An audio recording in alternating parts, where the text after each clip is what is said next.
உங்கள் favourite TV ஷோக்களை இனி miss பண்ண தேவையில்லை. ZEE5 இல் முற்றிலும் இலவசமாக காணுங்கள். இங்கேயும் எப்பொழுதும். அக்கா என்கிட்ட எல்லா விஷயத்தையும் சொல்லிடுவா. ஆனா இத மட்டும் சொல்லாம மறைச்சிட்டாளே. அப்படின்னா அவ ஏதோ ஒரு பெரிய திட்டத்தோட தான் எல்லாத்தையும் செஞ்சுட்டு இருக்கா. இத முதல்ல என் புருஷன் கிட்ட சொல்லணும். ஏய், உன் அக்காவுக்கு உண்மை தெரிஞ்சா என்ன? எல்லாத்தையும் நான் பாத்துக்கிறேன், நீ கவலைப்படாத. உங்க அக்கா சொன்ன மாப்பிள்ள அநேகமா அந்த டிரைவரா தான் இருக்கும்.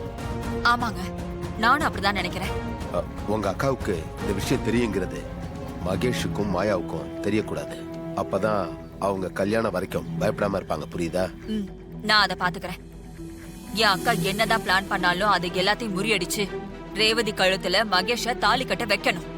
அப்பதான் அவளை பழி வாங்க முடியும். கண்டிப்பா அதை தான் செய்யணும் சந்திரா. ஆனா உனக்கு இந்த விஷயம் தெரியுன்றத யார்கிட்டையும் காட்டிக்காத.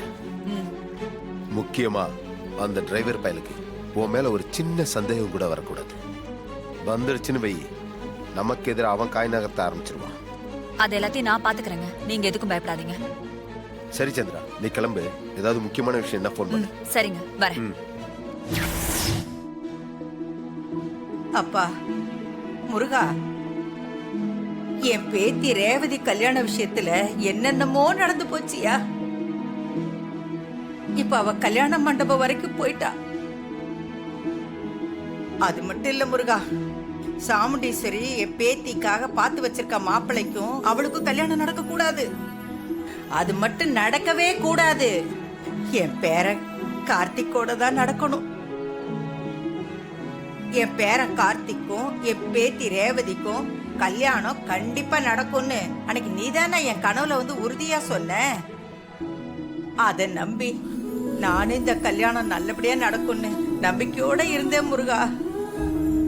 ஆனா இந்த நிமிஷம் வரைக்கும் என் பேரன் கார்த்திக் கல்யாணமே வேண்டான்னு சொல்லிட்டு இருக்கானே. முருகா முருகா, நீதான் எப்படியாவது அவன் மனச மாத்தி இந்த கல்யாணத்துக்கு சம்மதிக்க வைக்கணும். என் பேரனுக்கும் என் பேத்திக்கும் நல்லபடியா கல்யாணம் நடக்கணும். இந்த கல்யாணம் மூலமா இத்தனை வருஷம் பிரிஞ்சிருந்த இந்த ரெண்டு குடும்பமும் ஒன்னா சேரணும் முருகா. அதுக்கு நீதான் வழிவகுக்கணும். போதும் முருகா, போதும். இத்தனை வருஷம் நான் பெத்த பிள்ளையும் பேத்திங்களையும் பிரிஞ்சு இருந்ததெல்லாம் போதும். இனிமேலாவது நான் பெத்த பிள்ளையோடையும் பேத்திங்களோடையும் ஒத்துமையா சந்தோஷமா ஒன்னா ஒரே குடும்பமா வாழணும். அதுக்கு நீதாய வழிவகுக்கணும்.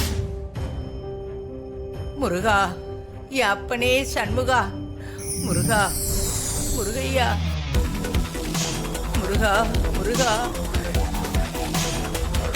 முருகா.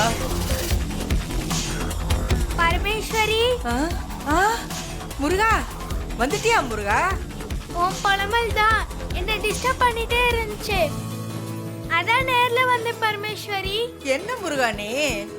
நான் எவ்வளவு மனசு வேதனையில அழுகுறேன், அத போய் புலம்பல்னு கிண்டல் பண்ற? சரி சரி, இதுக்கும் புலம்பாத. என்ன விஷயம் சொல்லு. முருகா, உன்னை நேர்ல பாத்துட்டேன்ல, எனக்கு எவ்வளவு நிம்மதியா இருக்கு தெரியுமா? சந்தோஷமா இருக்கு முருகா. முருகா, நீ சொன்ன மாதிரியே என் பேரனுக்கும் பேத்திக்கும் கல்யாணம் நடந்திருந்தானே? என்ன முருகா சிரிக்கிற? பின்ன சிரிக்காம என்ன பண்றது? உன் பேரனுக்கும் பேத்திக்கும் தான் கல்யாணம் நடக்கும்னு நான் எப்பவோ சொல்லிட்டேனே. நீதான் என்ன நம்பாம திரும்ப திரும்ப கேட்டுட்டே இருக்க. என்ன சந்தேகம் பண்றியா?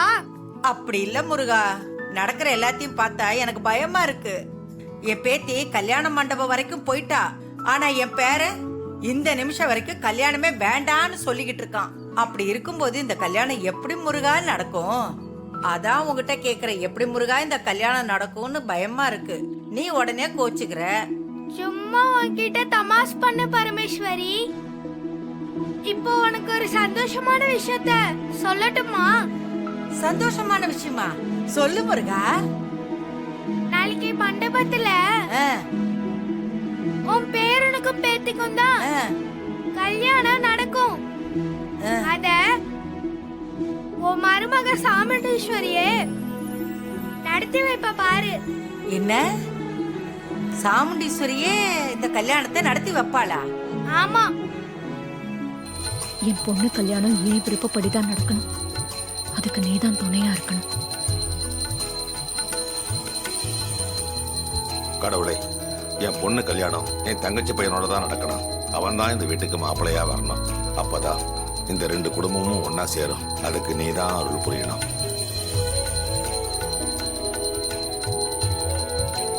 கடவுளே, இந்த டைம் ஆச்சும் நீ எங்களுக்கு துணையா இருக்கணும். என் புருஷன் ஜெயிக்கணும். இந்த சாமுண்டீஸ்வரி குடும்பம் அழியணும்.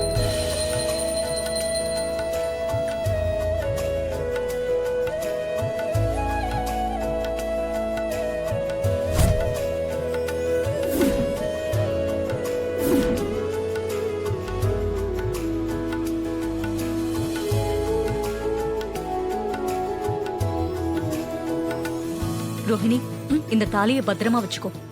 மண்டபத்துல ஐயர் கேட்கும்போது கொடு. இந்த தாலி உன்னோட பொறுப்பு. சரிங்கம்மா.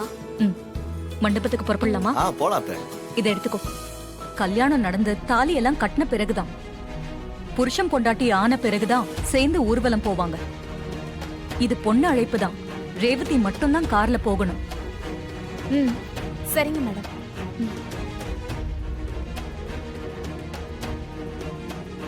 இன்னொன்னு சொல்றேன், நல்லா கேட்டுக்கோங்க. மகேஷ்க்கு துணை மாப்பிள்ளையா இருக்க போறது நம்ம டிரைவர் ராஜா தான்.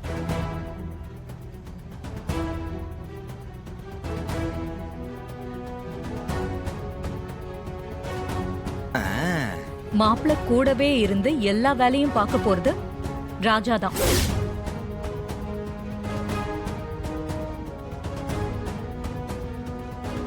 அக்கா, தெரிஞ்சுதான் இதெல்லாம் செய்யறியா? மாப்பிள்ளை தோழனா சொந்தக்காரங்க முறையில இருக்கிறவங்க தானே இருப்பாங்க. இந்த டிரைவர் நமக்கு சொந்தமே இல்லையே. சம்பளத்துக்கு வேலைக்கு வந்திருக்கிற வேலைக்காரன் இவனை போய் தொண மாப்பிள்ளைன்னு சொல்றத என்னால ஏத்துக்க முடியலக்கா. சந்திரா, இவன் டிரைவர் இல்ல, என் தம்பி மாதிரி. அன்னைக்கு ரேவதிக்கு நலங்கு வச்சப்போ கடைசியா ராஜா தான் நலங்கு வச்சான். அன்னைக்கு என் தம்பி முறையா நினைச்சுதான் நான் இவனை வைக்க சொன்னேன். இன்னைக்கும் என் தம்பி முறையா நினைச்சுதான் தொண மாப்பிள்ளையா இருக்க சொல்றேன்.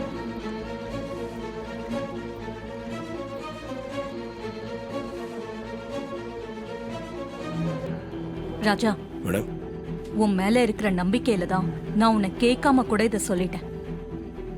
உனக்கு இதுல ஏதாவது ஆட்சேபனை இருக்கா? இல்ல, அதெல்லாம் ஒரு பிரச்சனை இல்லை. நீங்க சொன்னா ஓகே தான் மேடம்.